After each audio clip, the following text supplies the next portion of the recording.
आरएसवीआई info capsule पर ये है आरएसवीआई न्यूज अपडेट्स। आइए सुनते हैं देश विदेश की प्रमुख खबरें और सबसे पहले अंतर्राष्ट्रीय खबरें। केन्या में कर वृद्धि के खिलाफ सड़कों पर उतरे लोग, पुलिस ने 200 से ज्यादा लोगों को किया गिरफ्तार। केन्या में कर वृद्धि को लेकर लोग सड़कों पर उतरकर प्रदर्शन कर रहे हैं। न्यूयॉर्क टाइम्स की रिपोर्ट के अनुसार संसदीय बहस के लिए प्रस्तावित वित्त विधेयक में प्रस्तावित कर बढ़ोतरी के खिलाफ प्रदर्शन कर रहे 200 से अधिक प्रदर्शनकारियों को केन्या की राजधानी नैरोबी में गिरफ्तार किया गया है।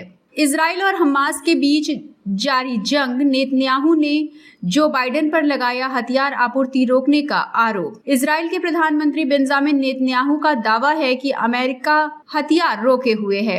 नेतन्याहू ने एक वीडियो जारी कर हथियारों के हस्तांतरण में अड़चनों को लेकर बाइडेन की आलोचना की। नेतन्याहू ने ये नहीं बताया कि कौन से हथियार रोके जा रहे हैं। पेरिस की रक्षा प्रदर्शनी में भारत में बने हथियारों की धूम, भारत की तकनीकी बनी प्रमुख आकर्षण का केंद्र।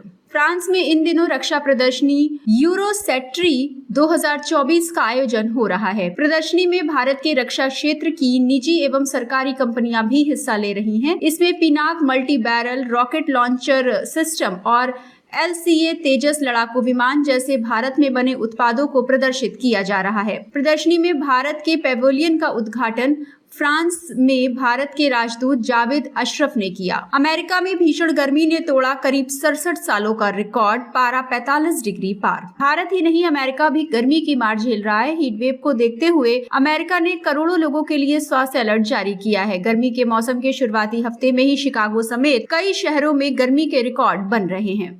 प्रमुख अंतर्राष्ट्रीय खबरें। आइए जुड़ते हैं देश के साथ और सुनते हैं राष्ट्रीय खबरें। डाकघर अधिनियम 2023 हुआ लागू, प्रावधानों को प्रभावी करने के लिए अधिसूचना जारी। भारत सरकार ने नए डाक कानून के प्रावधानों को प्रभावी करने के लिए अधिसूचना जारी कर दी है। इसको लेकर इंडिया पोस्ट ने कहा कि डाकघर अधिनियम 2023 का उद्देश्य अंतिम मील तक नागरिक केंद्रित सेवाओं, बैंकिंग सेवाओं और सरकारी योजनाओं के लाभ प्रदान करने के लिए एक सरल विधायी ढांचा तैयार करना है। नालंदा विश्वविद्यालय के नए कैंपस का आज प्रधानमंत्री नरेंद्र मोदी करेंगे उद्घाटन। भारत की बौद्ध कूटनीति अब ज्यादा धारदार होगी। पीएम नरेंद्र मोदी बिहार के राजगीर में प्राचीन नालंदा विश्वविद्यालय के पास ही नालंदी विश्वविद्यालय के नए कैंपस का उद्घाटन करने जा रहे हैं। इस विश्वविद्यालय के जरिए बौद्ध धर्म मानने वाले प्रमुख देशों जैसे श्रीलंका, थाईलैंड, दक्षिण कोरिया, वियतनाम, लाओस, कंबोडिया में भारत के प्रति वैसा ही सद्भाव बनाने की कोशिश होगी जैसा प्राचीन नालंदा विश्वविद्यालय काल में था।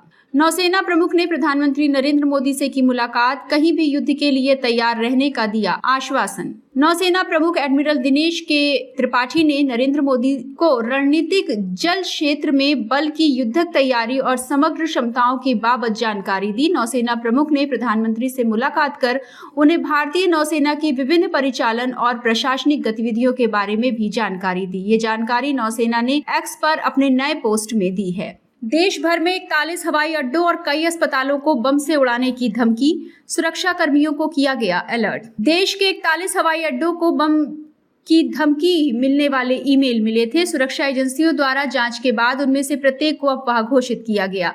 अधिकारियों ने बताया कि धमकी भरा ईमेल मंगलवार को मिला था, जिसके बाद सुरक्षा कर्मियों को सतर्क किया गया। इसके बाद सभी एयरपोर्टों पर सुरक्षा के पुख्ता इंतजाम किए गए हैं।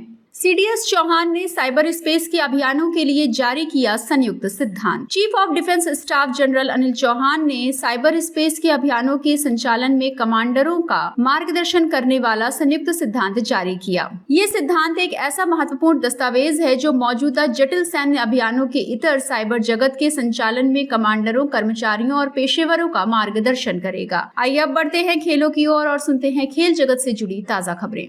अमेरिकी खौफ में दक्षिण अफ्रीकी टीम। दक्षिण अफ्रीका के विश्व स्तरीय बल्लेबाज T20 विश्व कप में सुपर 8 के पहले मुकाबले में आत्मविश्वास से भरे अमेरिका के विरुद्ध अपनी ताकत दिखाने उतरेंगे तो टीम के पास गलती करने की कोई गुंजाइश नहीं होगी। दक्षिण अफ्रीका की टीम अब तक टूर्नामेंट में अजय रही है और उसके गेंदबाजों ने सभी 4 मैचों में शानदार प्रदर्शन किया है। ये थी अब तक की प्रमुख खबरें। अगली खबरों के साथ जल्द होगी मुलाकात। सुनते रहिए RSVI इन्फो कैप्सूल और इंफोटेनमेंट के सफर में रहिए हमारे साथ।